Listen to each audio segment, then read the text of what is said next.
Bolivia. 2021, año por la recuperación del derecho a la educación. Bienvenidos estudiantes de tercero de secundaria. Soy Rolando Lanoca, maestro de comunicación y lenguaje, y el día de hoy vamos a hablar de un tema muy interesante que son las características del signo lingüístico. Empecemos.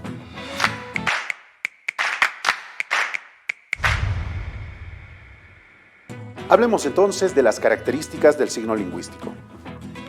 Sabemos muy bien nosotros, y lo vimos en las clases anteriores, que en nuestro contexto existen diversos signos que nos dan información necesaria que nosotros necesitamos conocer. Veamos entonces las siguientes imágenes. Miren ustedes, ¿qué es? ¿Qué imagen o qué significado me da a conocer esta imagen? Veamos esa otra. ¿Qué es? Son objetos cotidianos, ¿cierto? Son objetos que nosotros vemos todos los días o casi todos los días. Ahí ustedes ven otra imagen. ¿Qué son? Escoba, dice, ¿correcto? En nuestra imagen se asocia esa idea. Florero, dice ahí, ¿sí? Se asocia a nuestra imagen esa idea. Y la otra dice trompo. Pero hay una incorrección, ¿cierto? Ahora sí podemos decir que definitivamente la imagen se asocia ¿con qué? Con el nombre, ¿verdad? Ahora sí se asocia, ¿cierto? Y por supuesto que en este caso también tenemos un trompo, que es un objeto, que es un juego que nosotros, los que ya somos mayores, jugábamos hace bastantes años. Tenemos una escoba y tenemos un florero. Vean ustedes qué interesante es asociar esa imagen que nosotros tenemos, ese significado al significante, ¿cierto? Entonces, recordemos, el signo lingüístico. ¿Qué es el signo lingüístico? Habíamos dicho la clase anterior, es la unidad mínima de la comunicación verbal. ¿Quién me dice cuál es el otro nombre del signo lingüístico? ¿Alguno de ustedes? Veamos. El signo lingüístico es la representación convencional de la realidad, ¿cierto? ¿Por qué? Porque nosotros, ¿qué hacemos? Hemos acordado en ponerle determinado nombre a determinado objeto o a determinada situación. En consecuencia, ha sido un acuerdo, es convencional. Y del mismo modo hemos dicho que el signo lingüístico es parte de una cadena, ¿sí? ¿Por qué parte de una cadena? Porque las palabras se van asociando unas con otras, ¿cierto? Para darnos a conocer una idea general. Ahora hablemos de las características, de forma plena, las características del signo lingüístico. Son 6 diferentes características que existen. La primera, el carácter biplánico del signo lingüístico. La segunda, la arbitrariedad del signo. La linealidad del signo, la inmutabilidad del signo, la mutabilidad del signo y la doble articulación de este signo que es tan interesante y que nos da tantos mensajes. Veamos en esta imagen. Miren ustedes, el adulto les está preguntando o les está relatando y el lápiz y los niños inmediatamente en su cerebro asocian esa idea con el objeto, con la imagen que está en su cerebro, ¿cierto? Vean ustedes, y cada uno de ellos tiene una imagen totalmente diferente. Miren, una en blanco y negro, una a colores trazando una línea y la otra como una especie de dibujo, ¿cierto? Vean ustedes qué importante y qué interesante es la imagen que nosotros tenemos de esos objetos. Hablemos del carácter biplánico del signo lingüístico. Todo signo lingüístico está constituido por 2 partes, ¿cierto? 2 partes fundamentales. Y esas 2 partes son indisociables, es decir, van a estar juntas siempre. Una de ellas va a ser el significante y la otra va a ser el significado. El significante, que va a ser la forma material del signo lingüístico, y el significado, que va a ser el contenido mental que nosotros tenemos de él. Hablemos del significado. Debemos decir que el signo lingüístico va a significar o va a tener 2 o más significados de forma constante, ¿sí? Esos significados van a determinar su cualidad, ya sea su cualidad denotativa o su cualidad connotativa, ¿sí? ¿A qué llamamos, profe, denotativo y a qué llamamos connotativo? Llamamos denotativo aquella idea que nosotros tenemos de forma objetiva de ese signo lingüístico. ¿Qué quiere decir esto? Por ejemplo, nosotros aquí tenemos la imagen de un tigre, ¿cierto?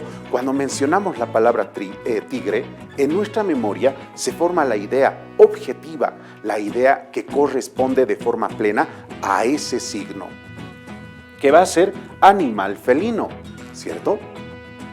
Pero, ¿qué sucede con el significado connotativo? ¿Qué sucede con él? Este significado connotativo es subjetivo, es una idea asociada al signo. Cuando nosotros hablamos de tigre, por ejemplo, o alguien nos dice, el tigre va a jugar contra Aurora, inmediatamente en nuestro cerebro se estructura la idea de que el tigre tiene que ver con The Strongest, ¿cierto? El equipo deportivo de la ciudad de La Paz. Entonces, vean ustedes qué importante es asociar estos dos significados que tiene el signo. Continuemos entonces. Hablamos ahora del significante. ¿Qué es el significante? Es la expresión de la idea, ¿cierto? Esta expresión puede asociarse a los sonidos, puede ser la conjunción de sonidos, como también puede ser la asociación de grafías, ¿cierto?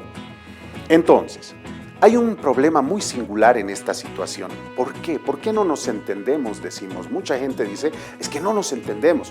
¿Qué pasa en esa situación? Lo que sucede de forma frecuente es que como no articulamos muy bien las letras, no las asociamos o no las expresamos bien, el problema va a radicar en el significante porque la persona que nos escucha no va a entender muy bien lo que queremos decirle.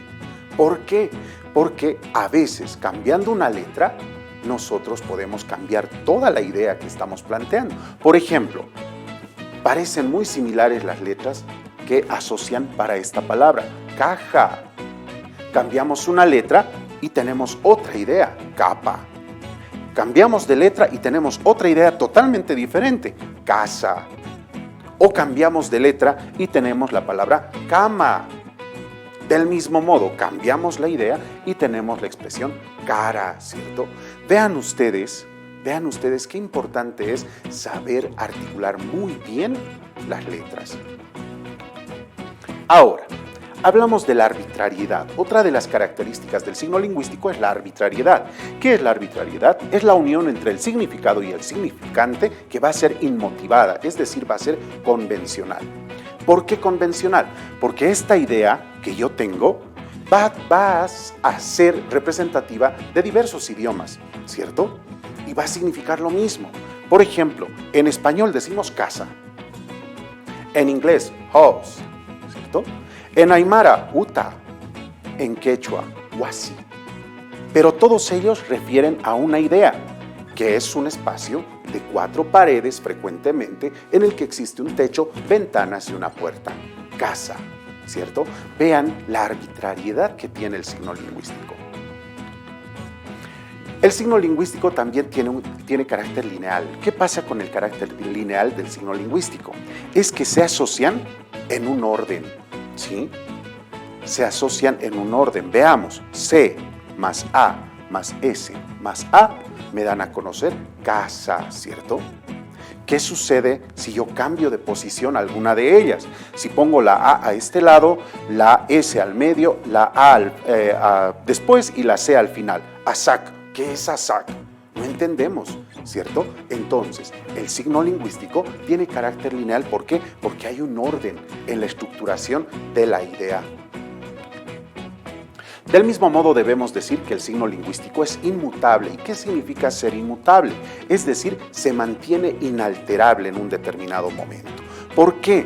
Porque al momento de decir la palabra, nosotros asociamos esa idea a algo que ya conocemos de forma muy frecuente y no va a cambiar, especialmente las palabras básicas. Por ejemplo, el término mamá.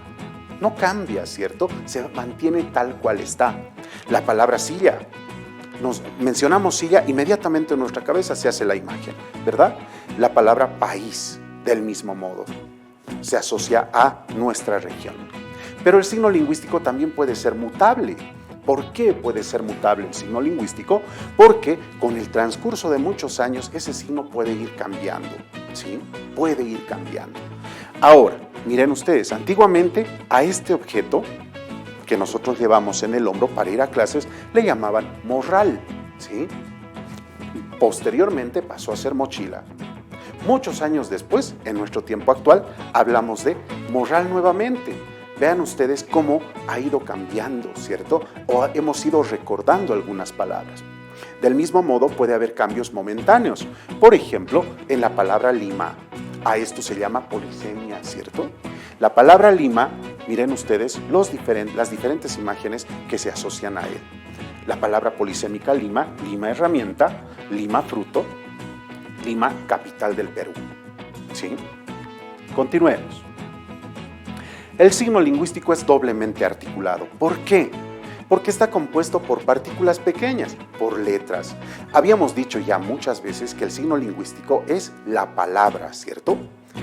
Es la palabra y esa palabra está compuesta por partículas más pequeñas.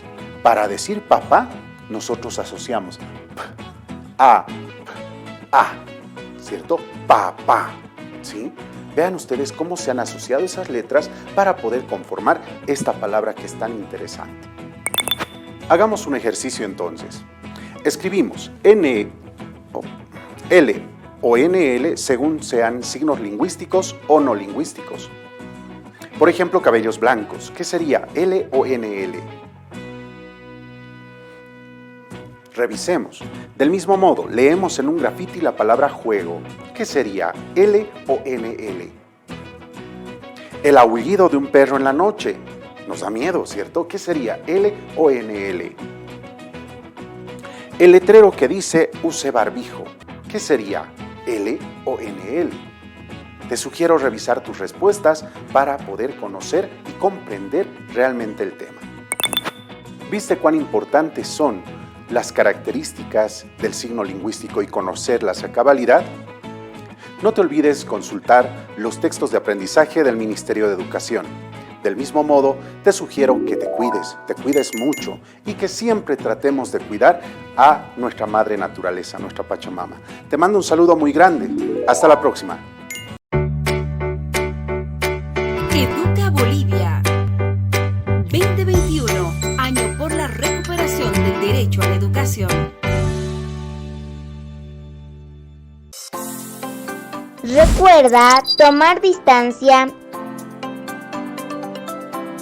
y evita contagios. Cuídate y cuida a los demás.